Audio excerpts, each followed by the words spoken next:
Senator Panfilo Lacson revealed that almost all senators in the 19th Congress inserted at least 100 billion worth of items in the 2025 GAA, citing that he had gathered documents showing that those were individual insertions. He said that such insertions could threaten the economy.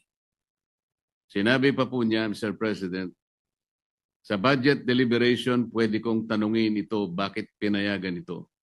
Ang pagbusisi, lalo sa plenary, gusto kong malaman ilan ang isiningit na insertion, ang nag-release at paano na-implement.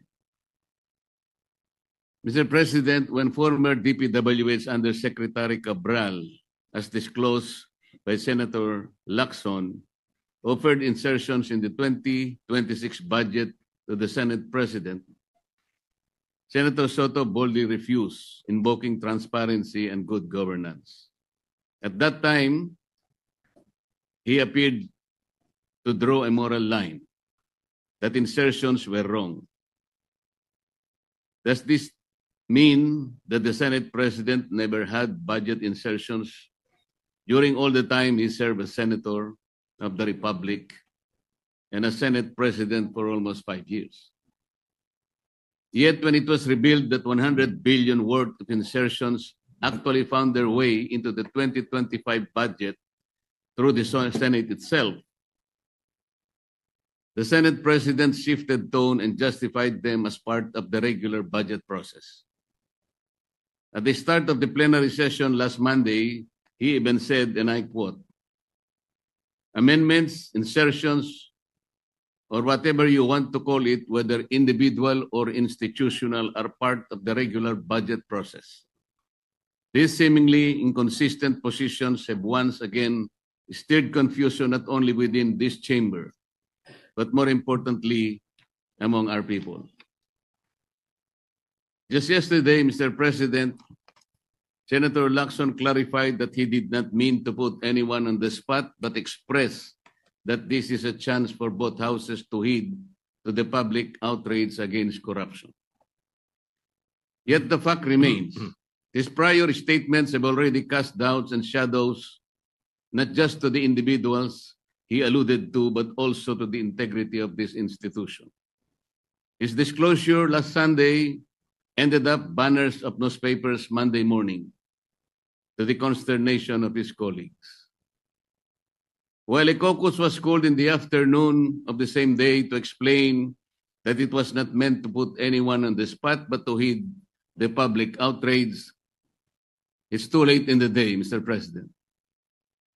Mr. President, the confusion is further compounded. For years, Senator Lacson made it his moral crusade to denounce budget manipulations as the breeding ground of corruption, particularly infrastructure projects like flood control.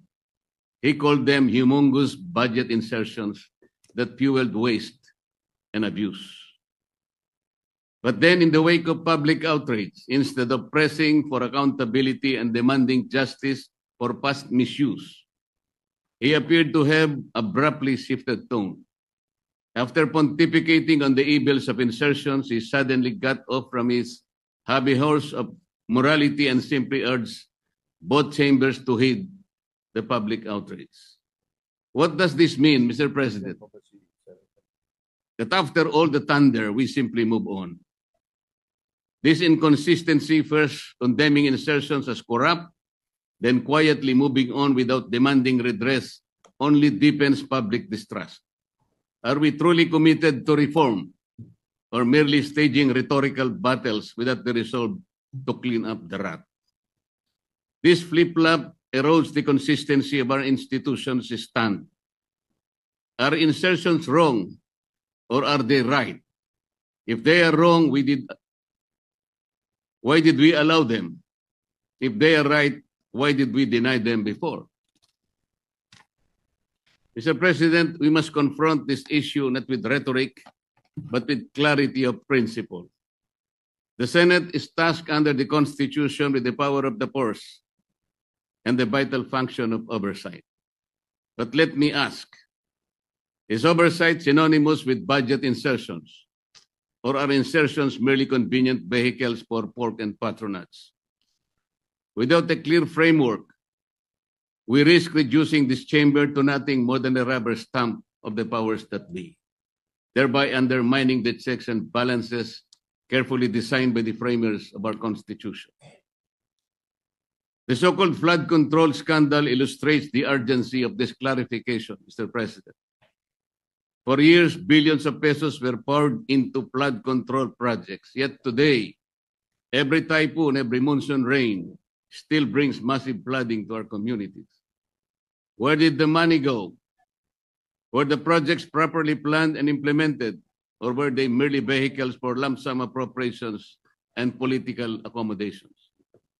If Senate oversight means anything, it must mean exposing these abuses.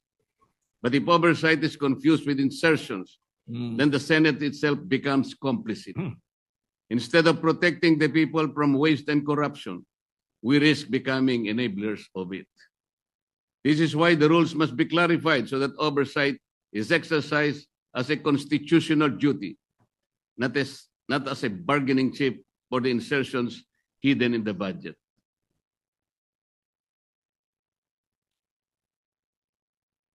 Mr. President, our people demand clarity.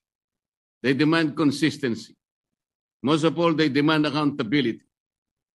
The budget is not the private purse of politicians. It is the lifeblood of the nation. The flood control scandal is proof that unless we strengthen our oversight function, billions will continue to be wasted, and the Filipino people will continue to miserably suffer.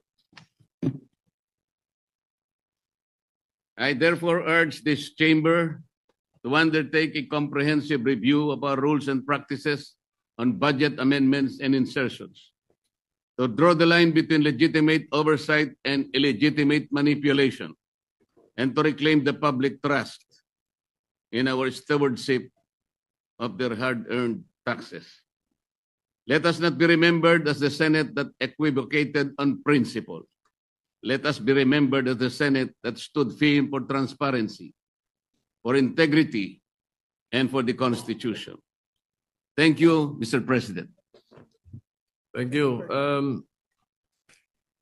Before I recognize the Majority Leader, I just wish the presentation of the privileged speech of the gentleman was delivered while Senator Lacson was here. But nevertheless, to answer his question of whether from my 1992 to the present have I not had any insertions, I guarantee you I have never made any insertions in the budget, because insertions are not tolerated, and I will never do that, because when I say insertions, that means it is inserted and it is not done in second reading. You know, but it is done in second reading, and that was my explanation of the 100 billion mentioned in the newspapers. When there are individual amendments and institutional amendments and done on second reading, that is not insertion. Insertions are the ones that were done with this previous budget, which was done in the BICAM. Yun ang insertion. Malinaw yun. May kaiba yung insertion sa amendment. Amendment is legally done during second reading and approved on third reading. Ngayon, nagsabay ka na, nagpapasok ka doon, insertion yun. And I have never done that. All right? Now, the call to for this Senate to be open, we have already agreed. I already told the Senate Chairman of Finance that all amendments of senators will be done on the floor. They will own what they amend, whatever it is, and we will not accept any amendment in the Bicameral Conference Committee, for the record. And so with that, and also the manifestation of Senator Senator Marcoleta is hereby referred to the Committee on Rules.